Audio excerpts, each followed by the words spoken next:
ഈശോയിൽ സ്നേഹം നിറഞ്ഞ ദൈവവചനം ശ്രവിക്കുന്ന പ്രിയ സഹോദരി സഹോദരങ്ങളെ, ഞാൻ പ്രാർത്ഥിക്കുന്നവനും ഞാൻ എപ്പോഴും ദൈവത്തോടു കൂടെയായിരുന്നിട്ടും എന്തുകൊണ്ടാണ് എനിക്ക് ഈ പ്രയാസങ്ങളും സഹനങ്ങളും ലഭിക്കുന്നത് എന്ന് പലരും ചിന്തിക്കാറുണ്ട്.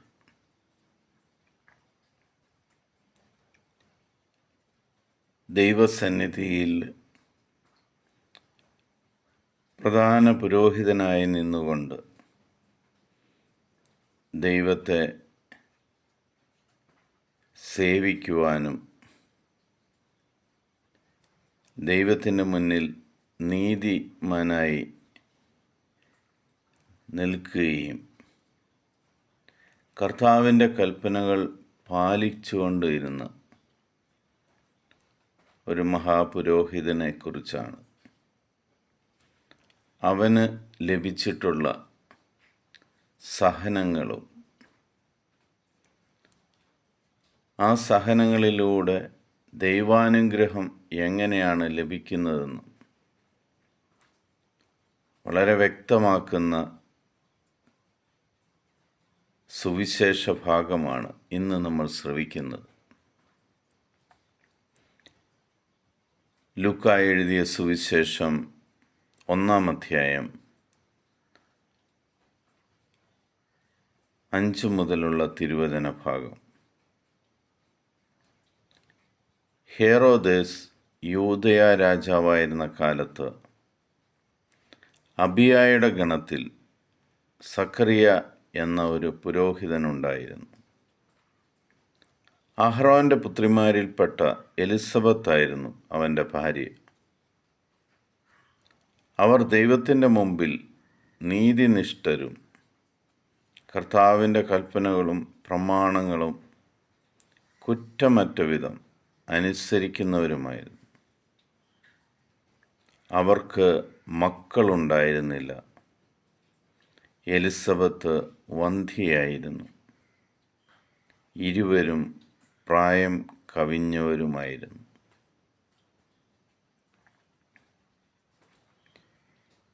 സുവിശേഷത്തിൽ വളരെ വ്യക്തമായിട്ട് നമ്മൾക്ക് പറഞ്ഞു തരുന്നുണ്ട്, ദൈവത്തിൻ്റെ മുമ്പിൽ നീതിനിഷ്ഠരും കർത്താവിൻ്റെ കൽപ്പനകളും പ്രമാണങ്ങളും കുറ്റമറ്റ വിധം അനുസരിക്കുന്നവരുമായിരുന്നു സക്കറിയായും എലിസബത്തും. അങ്ങനെയുള്ള അവർക്ക് ഏറ്റവും വലിയ വേദനയുണ്ടായിരുന്നത് തങ്ങൾക്ക് തലമുറകൾ നിലനിർത്തുവാൻ മക്കളില്ലായിരുന്നു. ഒരു മനുഷ്യൻ്റെ ജീവിതത്തിലെ ഏറ്റവും വലിയ വേദനയാണ്. ആ വേദനകൾ പോലും കർത്താവിനോടുള്ള സ്നേഹത്തെ പ്രതി അത് മാറ്റി നിർത്തിയിട്ട് കർത്താവിൻ്റെ മുന്നിൽ നീതിനിഷ്ഠനായി നിൽക്കുവാനും ആ കർത്താവിനെ സേവിക്കുവാനുമുള്ള മനസ്സുള്ള വ്യക്തിയായിരുന്നു സക്കറിയ. സുവിശേഷ ഭാഗങ്ങൾ താഴേക്ക് നമ്മൾ നോക്കുമ്പോൾ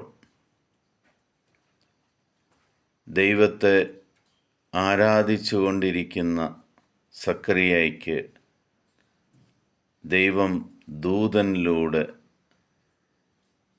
തൻ്റെ വചനം കൈമാറുകയും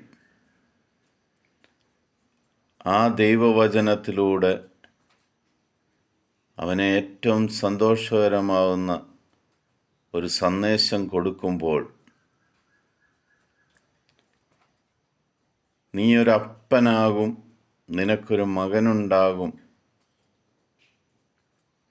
നിന്റെ ഭാര്യ ഗർഭം ധരിച്ച് ഒരു മകനെ പ്രസവിക്കും എന്ന് ഉള്ള ദൂത് അവന് ലഭിക്കുമ്പോൾ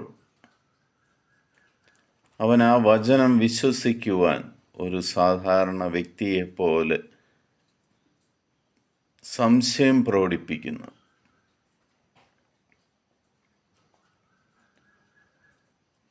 ഒരു മനുഷ്യൻ്റെ നിഷ്കളങ്കത അവിടെ വളരെ വ്യക്തമാക്കുന്നു. അവൻ ആ അനുഗ്രഹം ലഭിക്കുക തന്നെ ചെയ്തു. പ്രിയ സഹോദരങ്ങളെ, പിതാവായ ദൈവത്തിൻ്റെയും പുത്രനായ ഈശോമിശിഹായുടെയും പരിശുദ്ധാത്മാവിൻ്റെയും കൃപയും അനുഗ്രഹവും സമാധാനവും കരുണയും നിങ്ങൾക്കെപ്പോഴും ഉണ്ടായിരിക്കട്ടെ. നിങ്ങൾ സഹനങ്ങളിലൂടെയോ കഷ്ടപ്പാടുകളിലൂടെയാണ് യാത്ര ചെയ്യുന്നതെങ്കിലും പിതാവായ ദൈവത്തെ